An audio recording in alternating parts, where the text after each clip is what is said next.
Things I like most about multi-axle propane transport.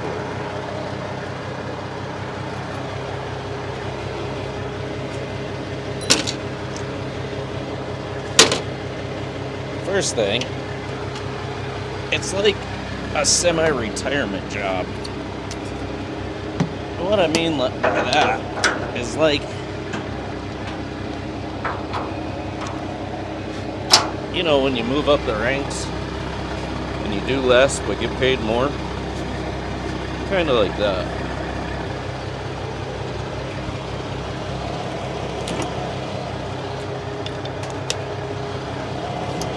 Kind of like today, I've got a longer load, but I should have got up earlier and got out the door and got going, but I didn't. And then I didn't feel rushed either to get out here and get going. So it's a little after 9 a.m. and now I did it to myself. I'll be working until about 11.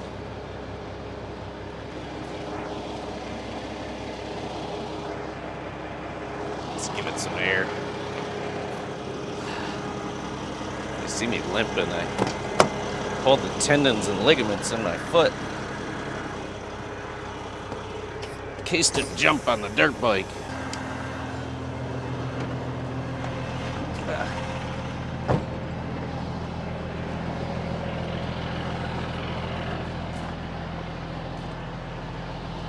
I can't stand when these pop up like this. I tried a hose clamp, didn't work. Tried a bungee, that didn't work either. I think I'm just gonna put a hole through it and put another pin on it. So with propane, there's no appointment times, so it eliminates all of that. You get a load, you gotta do that load that day. It at least has to be picked up before midnight.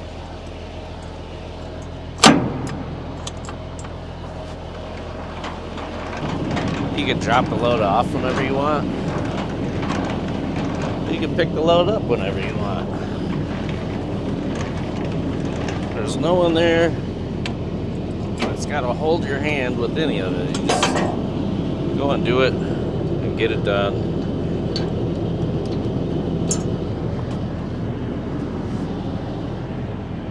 And like 99.9% of the time, I'm home every night.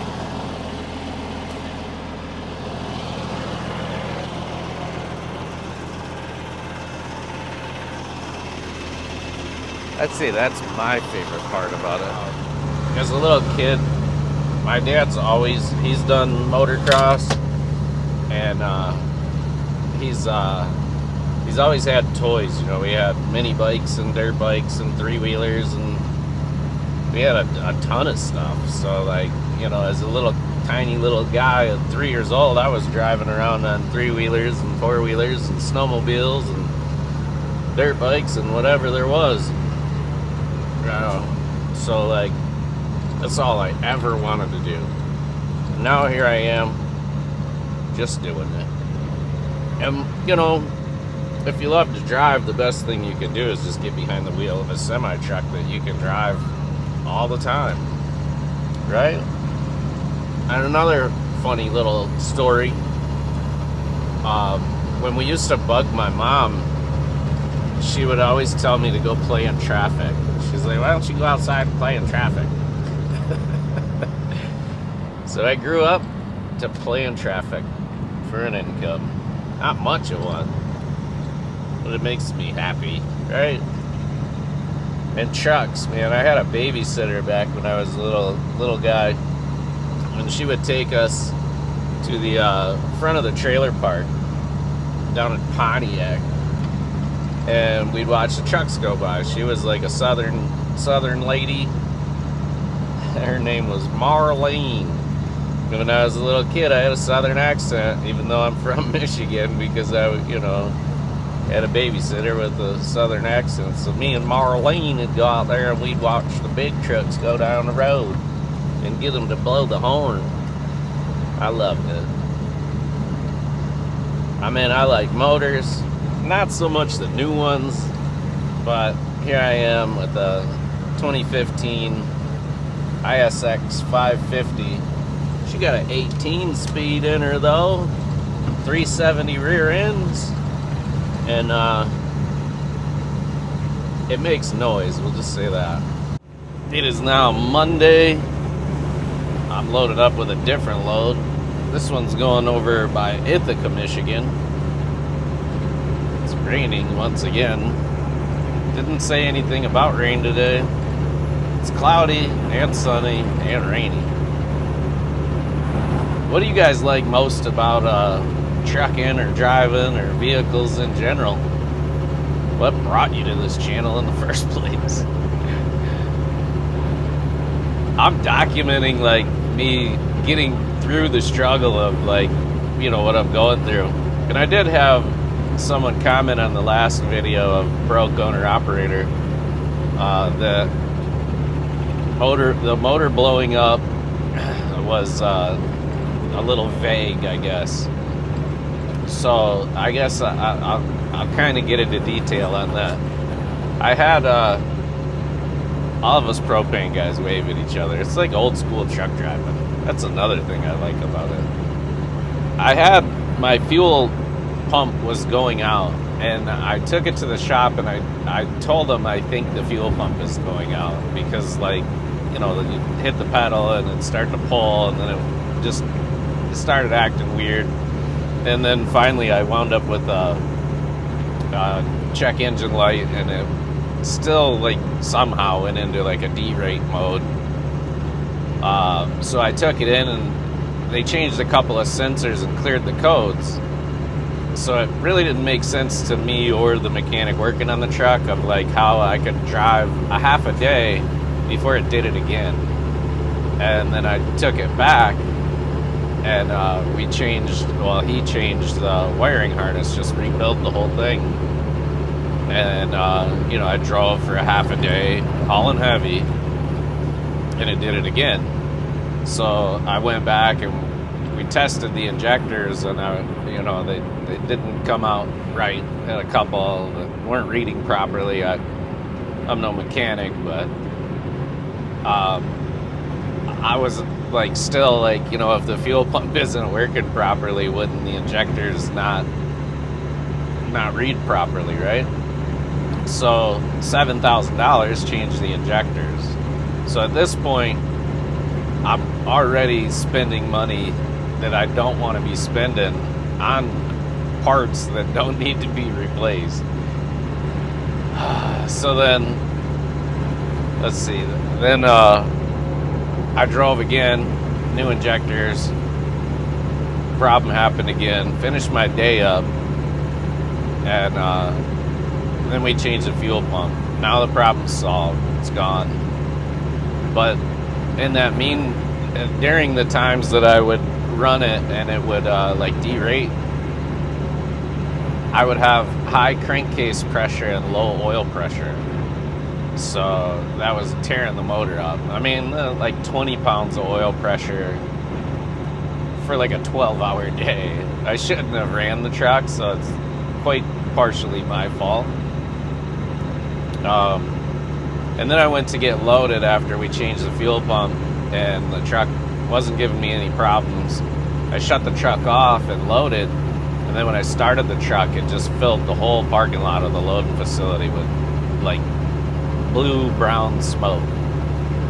And that was because the crankcase filter, from all that high crankcase pressure, it had got clogged, right? I should have kind of thought about that a little bit and just changed the crankcase filter, but we pulled the head and cylinder 6 was just toast, right? It still could have been used. Probably could have got another year out of it. And then talking with everybody about it, you know, the best situation that we could like resolve the problem with was just to do a complete overhaul, like a Cummins overhaul kit, which is crank rod, bearings, piston rings, sleeves, everything. So I went that route and I got a loan on it, and that loan was for like 7 months, right? So I think the rebuild kit was $23,000. It might have been 32. I don't remember exactly. I think the whole bill was like 32,000. That was with labor and everything. So I had spent the other money up front to fix to fix the parts that we had that we thought were the problem. And then I put some money down on that loan. But that loan itself it's $935. It might be more than that. I think it's $956. That's what it is per week. So I still had some money in the bank, and I figured it would be busy enough to make ends meet. And then freight kind of fell on its face with propane because we had a slow winter, so we had a slow summer. I mean, there was nothing to do at all. It was just nothing. So I hooked to my flatbed and went to work with that and dispatched myself, which I'm not good at dispatching myself. And I don't know, I just didn't make enough money to have that bill, so the money dwindled down to nothing. And then I got behind. It was like a couple months behind on bills, and then propane started kicking off. We had some storage gas to do, probably because it's later in the season and they want to get filled back up for what they're predicting to be as a cold winter this winter. So for the past month, I've been consecutively busy, at least 5-6 days a week.